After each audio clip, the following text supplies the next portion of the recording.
আসসালামু আলাইকুম। আশা রাখি সবাই ভালো আছে। আজকে আলোচনা হবে ফুলের পুষ্প সংকেত নিয়ে। পুষ্প সংকেত কাকে বলে?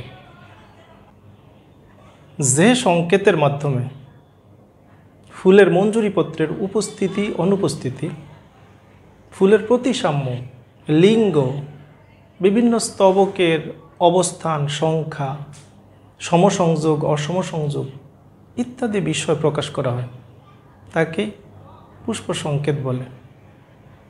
পুষ্প সংকেতের মধ্যে যে সমস্ত বিষয়গুলো প্রকাশ পায় তার অধিকাংশ বিষয়গুলো পূর্ববর্তী ভিডিওতে আমি আলোচনা করেছি। কয়েকটা বিষয় শুধু নতুন। তার মধ্যে আছে মঞ্জুরিপত্র। মঞ্জুরিপত্র কাকে বলে? ফুলের অথবা মঞ্জুরির গোড়ায় যদি পাতার ন্যায় কোনো ক্ষুদ্র গঠন থাকে তাকে মঞ্জুরিপত্র বলে। একটা ফুল, এটা মাতৃঅক্ষ, এখান থেকে তৈরি হয়েছে ফুল। এই ফুলের গোড়ায় যদি কোনো পাতার ন্যায় ক্ষুদ্র গঠন থাকে তাহলে তাকে বলে মঞ্জুরিপত্র। এটা একক ফুল হতে পারে অথবা পুষ্পমঞ্জুরিও হতে পারে। এই ফুল বা পুষ্পমঞ্জুরির গোড়ায় যদি ক্ষুদ্র পাতার ন্যায় গঠন থাকে তাকে মঞ্জুরিপত্র বলে। আর মঞ্জুরিপত্রের পরে যদি অতিরিক্ত আরেকটা ক্ষুদ্র পাতার ন্যায় গঠন থাকে সেটাকে বলা হয় উফমঞ্জুরিপত্র। আরেকটা বিষয় নতুন, সেটা হলো পুষ্পপুট। পুষ্পপুট কাকে বলে?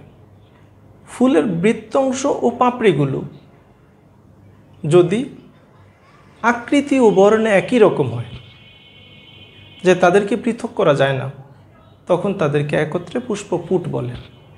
আর পুষ্পপুটের প্রত্যেকটা সদস্যকে টেপাল বলে। আমরা জানি যে কোনো সংকেত প্রকাশ করতে গেলে সেখানে কতগুলো চিহ্ন বা প্রতীকের প্রয়োজন হয়। ঠিক ফুলের পুষ্প সংকেত প্রকাশ করার জন্য ফুলের বিভিন্ন অংশের চিহ্ন প্রয়োজন হয়। আমরা একটু দেখি যে কী কী চিহ্ন সেখানে ব্যবহার করে। প্রথমেই মঞ্জুরিপত্র। এই মঞ্জুরিপত্রের জন্য সংক্ষেপে লেখা হয় মপ, মঞ্জুরিপত্র, অথবা ইংরেজিতে বিআর। উফমঞ্জুরিপত্রের জন্য উমপ, ইংরেজিতে বিআরএল। উফবৃত্তি, উব্রি, ইংরেজিতে ইকে। ইকে কেন? ইকে এপিকেলিক্স, উফবৃত্তি ইংরেজিতে, এই জন্য ইকে। বৃত্তি, ব্রি, ইংরেজিতে কেলিক্স থেকে কে। দলমণ্ডলের জন্য দ, ইংরেজিতে করলা, সি। পুষ্পপুট, পু, ইংরেজিতে পেরিয়ান্থ, এই জন্য পি। পুংস্তবকের জন্য পুং, ইংরেজিতে অ্যান্ড্রিসিয়াম, এই জন্য এ। স্ত্রীস্তবক, এর মধ্যে আছে গর্ভপত্র বা গর্ভাশয়, জন্য গ, ইংরেজিতে গাইনিসিয়াম, জি। আর এক প্রতিসম এর চিহ্ন ব্যবহার করা এটা অথবা এটা, আর বহু প্রতিসমের জন্য এই চিহ্নটা ব্যবহার করা হয়। আমরা জানি ফুলের লিঙ্গের বিবেচনায় ফুল দুই ধরনের হয়, প্রধানত একলিঙ্গিক ফুল আর উভলিঙ্গিক ফুল। একলিঙ্গিক ফুলের মধ্যে আবার স্ত্রী ফুল, পুরুষ ফুল পৃথক আছে। তো পুং পুষ্প বা পুরুষ ফুলের জন্য এই চিহ্নটা ব্যবহার করা হয়, আর স্ত্রী পুষ্পের জন্য এটা। আর ফুলটা উভলিঙ্গ হলে এই চিহ্ন ব্যবহার করা হয়। আর যদি কোনো স্তবকের সদস্যের সংখ্যা অসংখ্য হয় তখন এই ইনফিনিটিভ বা অসীম সংখ্যাটি চিহ্নটি ব্যবহার করা হয়। আমরা এখন দুইটি ফুলের পুষ্প সংকেত লিখে তা ব্যাখ্যা করব। পুষ্প সংকেত লেখার ক্ষেত্রে প্রথমেই আসে মঞ্জুরিপত্র, এরপর উপমঞ্জুরিপত্র। কোনো ফুলে যদি মঞ্জুরিপত্র, উপমঞ্জুরিপত্র এগুলো না থাকে তাহলে এগুলো লিখতে হয় না।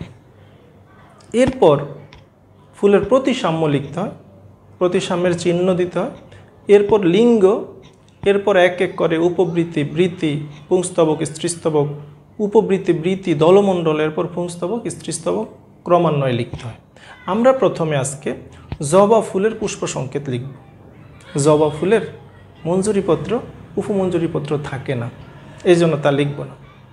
জবা ফুলের প্রতিসাম্য বহু প্রতিসম জবা ফুল, কারণ জবা ফুলকে একাধিকবার দুইটি সমান অংশ বিভক্ত করা যায়। তাহলে জবা ফুলের পুষ্প সংকেত লেখার ক্ষেত্রে আমরা তার প্রতিসাম্যটাকে প্রথমে দিব, এটা হলো বহু প্রতিসাম্য জবা ফুল। এরপর আসবে লিঙ্গ। আমরা জানি জবা ফুলে পুংস্তবক, স্ত্রীস্তবক দুইটাই আছে, এই জন্য জবা ফুল উভলিঙ্গ। তাহলে জবা ফুলের উভলিঙ্গের চিহ্ন দিব, এটা হলো উভলিঙ্গের চিহ্ন। এরপর উপবৃত্তি, জবা ফুলে উপবৃত্তি, উপবৃত্তাংশ সংখ্যা 5টি, এই জন্য সংখ্যা দিব 5। এরপর হবে বৃত্তি,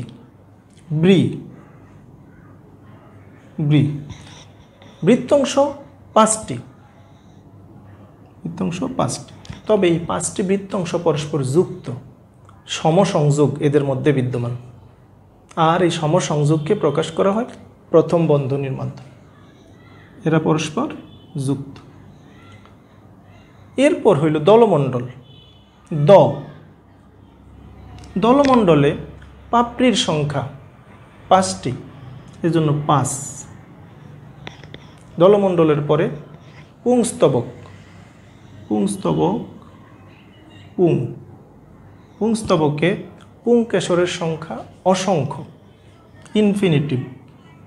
আর এই অসংখ্য পুংকেশর এরা পরস্পর যুক্ত, কারণ পুংকেশরগুলো পুংকেশরীয় নালিকা গঠন করে, সেই নালিকার গায়ে পুংকেশরগুলো অবস্থান করে। এই জন্য অসংখ্য পুংকেশর পরস্পর যুক্ত হওয়ার কারণে এরা সমসংযোগ, এদের মধ্যে সমসংযোগ বিদ্যমান, এই জন্য আমাকে প্রথম বন্ধনী দিতে হবে। আরেকটা বিষয় যে পুংকেশরীয় নালিকা গোড়ার দিকে পাপড়ির সাথে যুক্ত বা দলমণ্ডলের সাথে যুক্ত, এটা অসম সংযোগ, এই জন্য এদের মধ্যে উপরে দাগ টেনে দিতে হবে অসম সংযোগের জন্য। এরপর হলো স্ত্রীস্তবককে প্রকাশ করা হয় গ দ্বারা, গর্ভপত্র, আর গর্ভপত্রের সংখ্যা 5টি, 5। আর এই গর্ভপত্রগুলো পরস্পর যুক্ত, এজন্য আমাকে সমসংযোগের জন্য ব্রেকেট দিতে হবে।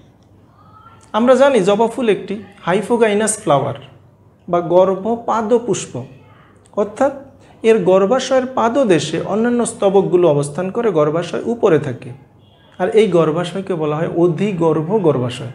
তখন গ এর নিচে দাগ টেনে দিতে হয়, এর অর্থ হলো গর্ভাশয় উপরে, অন্যান্য স্তবকগুলো নিচে, অধিগর্ভ গর্ভাশয়। আমরা জবা ফুলের এই পুষ্প সংকেতটাকে ইংরেজিতে লিখতে পারি, তখন এই চিহ্নগুলো একই হবে, বহুপ্রতিসম,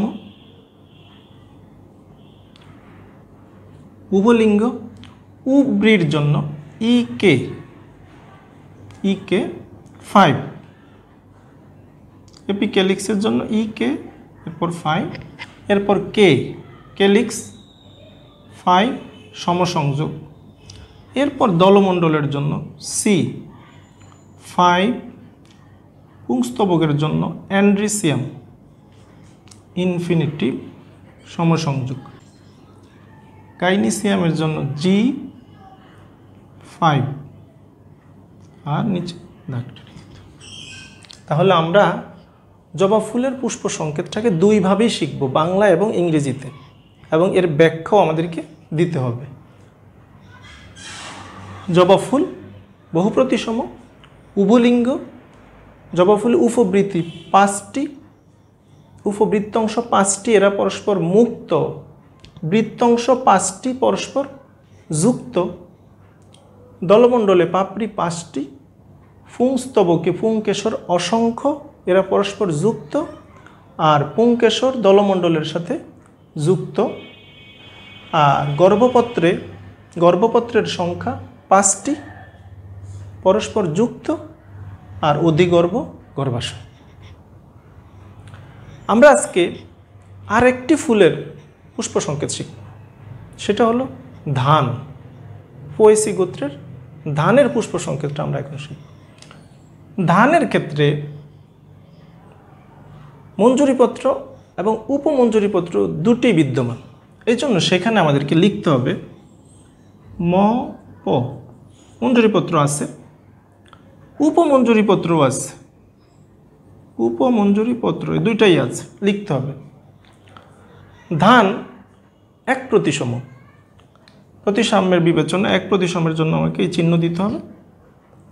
এরপর ধান হলো উভলিঙ্গ, তাহলে ধান উভলিঙ্গ, তো উভলিঙ্গ চিহ্ন দিতে হবে। ধানে উপবৃত্তি বৃত্তি থাকে না এবং পাপড়িও থাকে না, থাকে পুষ্পপুট। তা আমরা জানি পুষ্পপুট যদি থাকে তাহলে সেখানে পু দিতে হয় এবং পুষ্পপুটের সংখ্যা 2টি। পুষ্পপুটের প্রত্যেক সদস্যকে ট্যাপাল বলে, ট্যাপাল 2টি। এরপরে পুংস্তবক, পুংস্তবক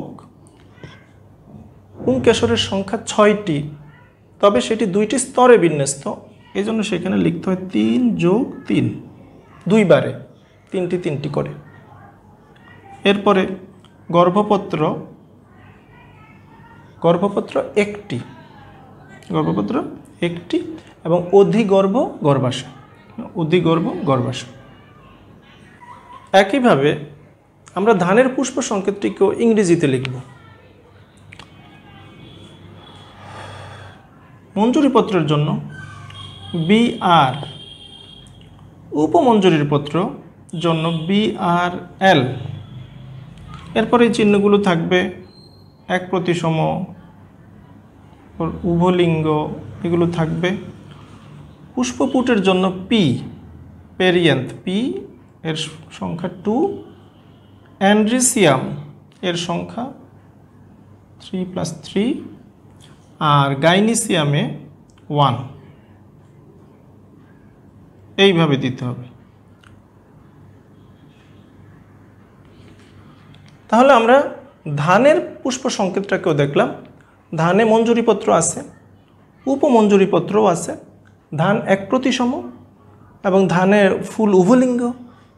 ধানে উপবৃত্তি বৃত্তি এবং দলমণ্ডল থাকে না, বরং পুষ্পপুট থাকে, সেই পুষ্পপুটের সদস্য সংখ্যা 2টি। ধানে পুংকেশর থাকে 6টি, 2 বারে, এই জন্য 3টি 3টি করে আলাদা লেখা। এবং গর্ভপত্র ধানে থাকে 1টি এবং সেখানে গর্ভাশয় অধিগর্ভ বা অধিগর্ভ গর্ভাশয়। আশা করি সবাই বুঝতে পেরেছে। আজকে তাহলে এ পর্যন্তই। আল্লাহ হাফেজ।